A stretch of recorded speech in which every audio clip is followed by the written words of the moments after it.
नाम में रिबन काटते हुए हम लोग अंदर आए और बोले हम लोगों ने कि प्रभु इस घर में क्या हो, कल्याण हो। और इस घर में बाइबल का प्रभु कहता है मैं इस घर को आज के दिन से आशीष देता रहूंगा।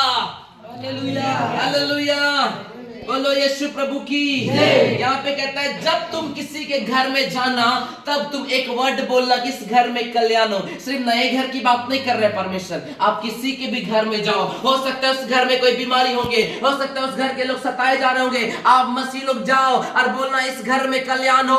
उस घर का मेरे पे संघर्ष, उस घर का परिवार में विपत्ति और कर्जे, जब आप बोलोगे कल्याण हो तो आपकी वर्ड को पवित्र आत्मा पकड़ेगा और उस घर में कल्याण को लेके आएगा। हालेलुया, बुराई है उस घर में तो अच्छाई को लेके आएगा, बीमारी है तो चंगाई को लेकर। आपका एक वर्ड बड़ी महत्वपूर्ण होता है मेरे प्रियो, इसलिए बाइबल में लिखा अपने मुंह से उस शब्दों को निकालो ताकि सुनने वालों के ऊपर अनुग्रह हो। हाँ मेरे प्रियो, जब आप और हम इतने लोग इस घर में घुसते हुए बोले कल्याण हो तो परमेश्वर अवश्य इस घर में कल्याण करेगा। क्योंकि उसका वचन कहता आकाश तो टल सकता है लेकिन मेरी वचन कभी नहीं टल सकता। और इस रूम के बारे में बोल रहा था कि सब प्रिय रूप बनाना, वाचा संदूक के द्वारा कई प्रभु के दास लोग आशीषित हुए। आइए हम लोग थोड़ा सा पढ़ेंगे, कोई बात नहीं, लंबा होगा तो माफ करना मुझे। दूसरा शमूएल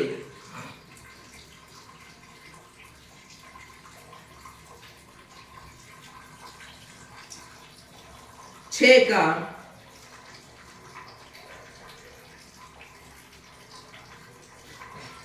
हम लोग पढ़ेंगे मेरे प्रिय भाई बहनों 10 और 11।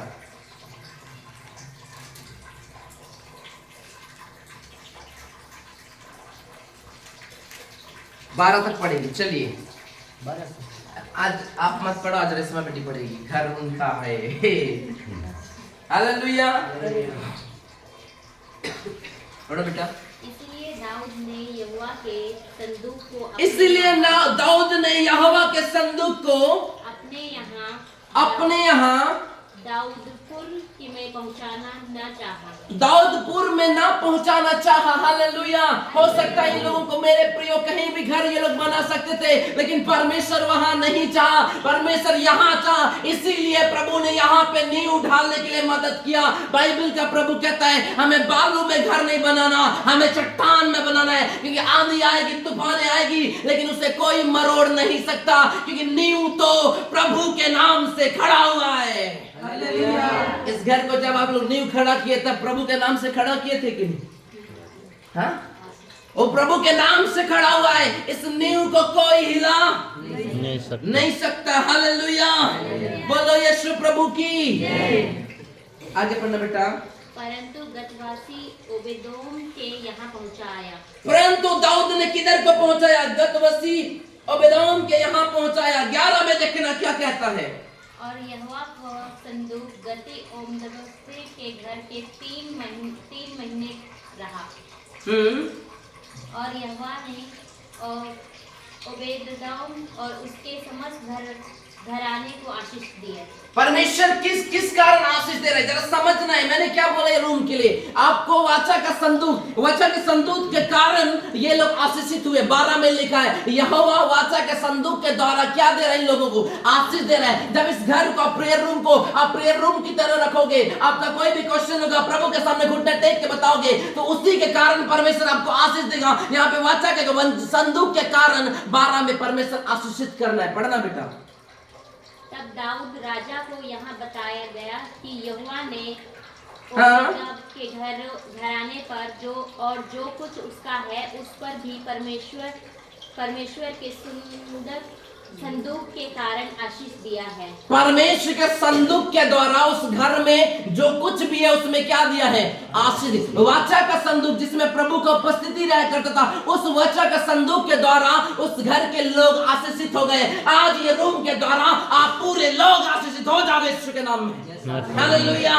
इस रूम को आप परमेश्वर के लिए दे देना, इस रूम को आप प्रेयर रूम के लिए दे देना। इस रूम में कोई भी आपके घर में आता है, अगर आपको कोई बोले कि मुझे प्रेयर करना है, रूम में जा घुटने टेक। आज ये रूम को हम लोग मजाक करके जाएंगे कि प्रभु इस रूम में जो भी प्रवेश करेगा, जिस प्रकार हमारे कलीसिया में लोग आते ही लोग बोलते हैं हमें करंट लग रहा है, लोग बोलते हैं यहाँ आते ही हम चंगे हो गए। मैं यहाँ दुआ करके जाऊंगा कि ये रूम प्रभु ने अगर सेलेक्ट किया है तो इस रूम में प्रभु का मसा भी रहे, यीशु के नाम में। ताकि यहोवा के संदूक के द्वारा वो ब्लेस हुए हैं, तो ये रूम के द्वारा भी लोग ब्लेस होंगे, यीशु के नाम में। दाऊद ये कहता है मेरे प्रिय भाई बहनों, तब दाऊद राजा को यह बताया कि यहोवा ने ओबेदेदोम के घराने पर जो कुछ उसका है उस पर परमेश्वर के संदूक के कारण वो लोग क्या हुए हैं। ओबेदेदोम को बताया कि वाचा के संदूक के द्वारा तुम क्या हुए हो, आशीषित हुए हो। आज परमेश्वर के द्वारा आप और हम आशीषित हुए हैं, जिसके अनुग्रह और दया से आज एक बड़ा सा घर हमें प्रभु ने दे दिया है। हालेलुया। इस मसीह ने क्या बोला, जो मेरी आज्ञा मानेगी वो पूछने बनेगा, शिरोमणि बनेगा। आज ये लोग धीरे धीरे धीरे से बढ़ते गए, एक एक पैसा जोड़ते गए और आज प्रभु ने इस घर को अपने महल के रूप में तैयार कर दिया। लेकिन मैं आपको पूछना चाहता हूँ मेरे प्रियो, दानियल तो ऊपर कोठरी में जाकर समय बिताता था परमेश्वर से। आज मैं आपको कहना चाहता हूँ, हम इतनी बड़ी घर तो बनाए हैं, लेकिन आज परमेश्वर चाहता है इस घर का मालिक मुझे बनाओ। परमेश्वर चाहता है इस घर में अनेक रूम है, लेकिन एक रूम मुझे दो जिसमें मेरा मसा काम करेगा। हालेलुया। एक विश्वासी भाई ने घर बनाया ऐसे ही बड़ा सा, उसके बाद मेरे पे आप बिल्डिंग में तो कई रूम को देखते हैं, लेकिन मैं उदाहरण बता चुका हूं कि फिर से आपको आत्मा जब कह तो बता रहा हूं, जब उस घर में मेरे पे ऐसे ही एक बरंडा है, ऐसे बैठ के सोच रहा था, अचानक दरवाजे से खटखटाने की आवाज आती है और दौड़ के जाता है कि मैं खोलूं और देखता है कि वहां तो मेरे प्रियो यीशु मसीह खड़ा है। हालेलुया। उसने बड़े आदर पूर्वक उसका सेवा मतलब अंदर लिया, बातचीत किए, और एक गलती उसने किया कि प्रभु ने घर तो दे दिया उसको, लेकिन उसने एक गलती किया, उसने बोला, एक चाबी निकाला और बोला ये रूम का चाबी है प्रभु, आप ऊपर कोठरी में चले